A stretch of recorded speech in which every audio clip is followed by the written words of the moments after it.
All right, got the older ones up for flies, not too many of them. There's a few other ones, but they are being paired up in a few bits and pieces. There is one bird way out there by itself. I don't know what one that one is. So there's 5 there. I don't know who this random one is. It's almost like it's like a stray pigeon maybe, and it's just found my birds. That's really weird, the way that one's flying. It's joined up with them now. I just can't remember how many I put up there. Have a look. We are going to get the other ones out, which are the little ones in this section. These are the young ones we've been starting to, well, we've weaned them and we're just starting to get them out. So this is 3, 4, 5 times they've been out, not too many, but I'm starting to fly around the loft a little bit, which is really good. There's a couple like real standouts. So once these other ones come back in, we'll get these ones up. Touch wood, no falcons. Like, it has been really, really good to be like so refreshing. Actually being able to enjoy the pigeons and not watch them all get eaten. So my plan in breeding the birds early, just before when the first rains come through the winter. Winters here are very mild. You see, shorts, t-shirts and thongs, whatever you want to call them. It's not cold at all, so it's not really an issue, but it seems to be working. We seem to be able to get these guys actually get a chance to loft fly, and hopefully they can start roaming without getting smashed by falcons, because last season I lost 10 on one day because they were roaming and the falcons split them up. But we did get one of them back, but that was 10 kilometers that way. Got all its chest ripped open, that was reported. So let's just wait for these other ones to come in. Food is there ready to go, and those little ones are pretty eager to get out. Well, where are they? There they are, not too far off coming in, I'd say. Come on. All right, here they come. Come on. Come on. Come on. Come on. This guy's a bit slow. He was in the nest box with another hen, but she just kept laying duds, so we brought him out. But he's one of the good cockbirds from this race season. I thought I'd give him a couple of babies. Things were pretty much done racing. Come on. It's yeah, didn't really work out that way, but this lowered board is definitely doing wonders. I am considering, there is no rush. I'm still going to have this loft for next race season, but we are planning on some other loft. But I am considering building a new front landing board for this, maybe a little bit longer, but in one piece. Maybe put a bigger angle up there too, so maybe make it out of aluminium with the wooden board as well. So it's just a little bit of a thought. We'll see how we go, but I'd like to at least tweak this a little bit, just so that the ETS, when we have it sitting in there, the pad is a little bit more sheltered from the water. Sometimes when it's race season, we get that rain coming in that way. But we'll do what we can do. What we'll do is get ready for these younger ones. I think I had that many in there. Say they're all here. We do have a hop auction coming up very soon. Very, very soon. It's only last week of August to the first week of September. So make sure you guys stay tuned for that. See if I can do this one-handed. I'm trying to make my life easy as possible. Hey, there we go, works. All right, let's get these little babies out. I might have to just chase them out a little bit because they can see the food, but once they're out, they do really enjoy it. So hopefully get them out for a bit of a fly. Let's go, let's go. Come on guys, let's go, let's go, let's go. They're starting to get the gist of it now. Let's go. Let's go. And I'll just shut this. I don't shut the trap down just yet because I leave them out for a little bit and they'll come in and out. I don't want them to just come in and stay in. So for now, that will be the case. They'll finish this tray, move that across, put some food in there, and then we'll call them in. But that was a good improvement doing that. This kind of exit entry in the same spot. Oh, I saved so much hassle this season. Look at them crawling around up there. They still are not properly flying yet. They'll go off for a couple of little flies. But they're just really sort of exploring, getting used to the loft.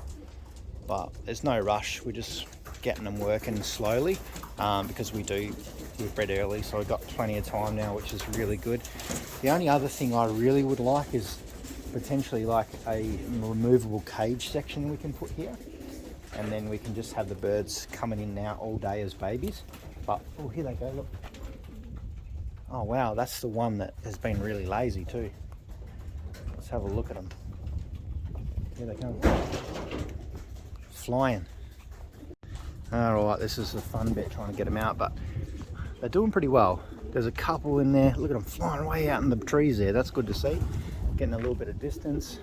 There's a bin chicken up there which scares them, but the falcons are eating those things too, so that's good to see. But look at these little guys go. All different directions. They're really starting to get some speed up now too, which is good.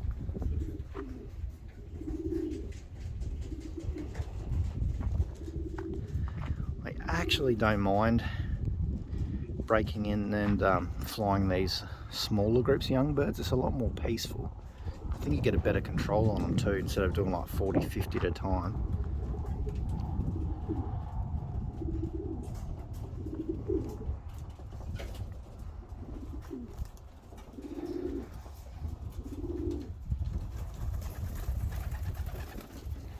That landing board down lower is just so much easier for them to come in. See how they've got plenty of room? I think it works out much better for them. Got plenty of room just to come in. These young birds are looking really good. Got a little pied white fighter over here. One of the best kidder ones. He's doing all right. Starting to molt a little bit too, which is interesting, just because we've bred in a little bit different part of the season.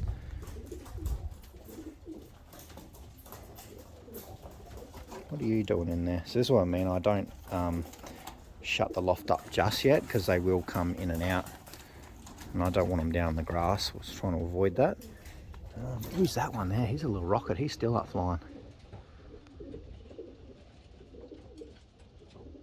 Oh, here he comes. So you're gonna land on my roof, are you? Oh, you little cheeky. That's all right. We'll cut that out eventually. So a lot of people like their birds pecking around on the ground like chickens, but here I have pretty much zero tolerance for it. If you have watched the videos for a while, you know we had quite a few issues with some of the red checkers we brought in, and some of the mealies as well. They used to really give me problems. I'd stay out all day. And one other thing with that habit is they get into the habit and they're really hard to break out of. And there's another. And the falcons really hammer the birds that sort of hang around outside all day.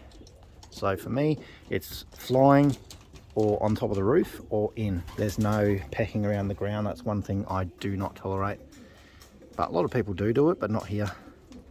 We have way too many issues with falcons to have chickens. As in chickens, I mean my pigeons that peck around on the ground like chickens. So I try and keep out of that a bit. But these guys should come in pretty well when we call them, but I might actually shut this up and we might bring them in soon.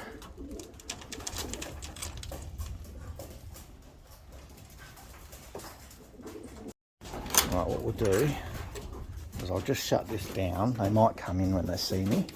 I'm only feeding these guys once a day at the moment. Yeah, that's right. You get out, go for a fly. And I'm not letting them out for big times. I just let them out for probably about 10, 15 minutes. They have a good fly. Otherwise they start getting on the ground like that, which I don't like. So we will cut that out in a second. These guys are finished. Oh, they've left the barley in there. So I'll bring that across. Those guys will finish all that off anyway. Just taking a real cruisy approach now. I'm just not getting too... Last year I was just, you know, let things get to me too much and didn't really enjoy the pigeons as much with just the amount of falcons we had to deal with, and just the pressure with that. These little guys will probably come in a second.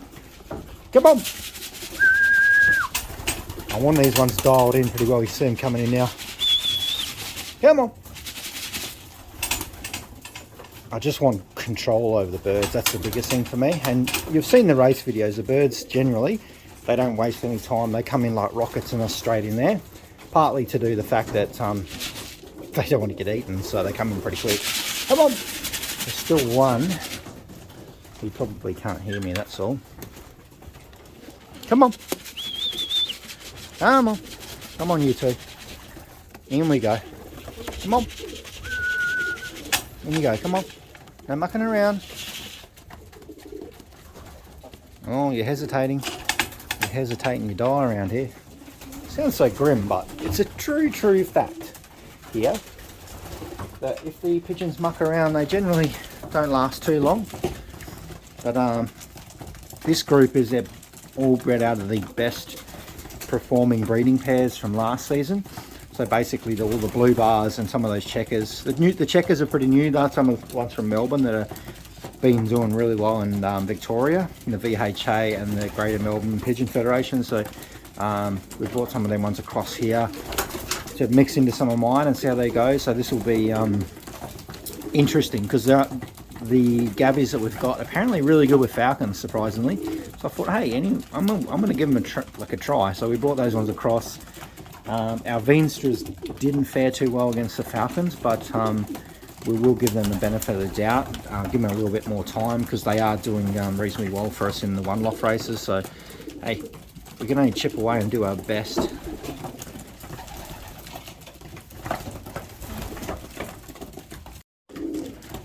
So we'll see how we go with these guys. We've got the 8 of them that are here. We do have another, I think there's almost 18 or so coming in the next round. So there will be a good number of birds coming through. Hopefully these ones shortly will move across into this section. Our auction birds will be getting shipped out in the next couple of weeks. And then we will move those ones across into that section. And then these ones will move into here. We'll give this one a good clean, and this section will be ready for the 18 new young birds that will come into here. And then we'll start doing exactly the same as what we're doing with these ones. Hopefully by then these ones will start to kit together, and we may even just join them together to some of these ones, and then they can really get pushed, because these birds at the moment, as you've seen, are flying really well. So we'll see how we go. I will see you guys in the next video.